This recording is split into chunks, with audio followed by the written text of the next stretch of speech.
محمد جنید صاحب انہوں نے سوال پوچھا ہے کہ رشوت لینے اور دینے والے یعنی کہ رشوت کا لین دین کرنے والے کے پیچھے نماز کا کیا حکم ہے؟ تو آقا کریم صلی اللہ علیہ وسلم نے رشوت لینے اور دینے والے پر لعنت کی ہے۔ لعن رسول اللہ صلی اللہ علیہ وسلم الراشی والمرتشی، یعنی رشوت لینے اور دینے والے پر اللہ کے رسول نے لعنت کی ہے۔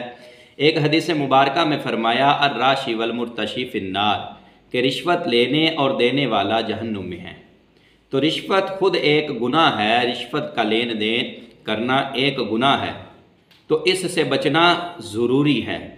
اور اگر کوئی امام ایسا کام کرتا ہے کہ وہ رشوت کا لین دین کرتا ہے تو فتاوی شامی میں ہے اگر بلا عذر بغیر کسی مجبوری کے، یعنی کہ اس کا مقصود اپنا حق لینا نہیں ہے، اس رشوت کو دے کر اپنا حق لینا مقصود نہیں ہے، تو اس کے پیچھے نماز ادا کرنا مکروہ تحریمی ہے۔ اور اگر وہ بندہ توبہ کر لے اور اس کو کوئی رشوت دے اور منع کر دے اور توبہ کر لے تو اس کے پیچھے نماز پڑھنا جائز ہے۔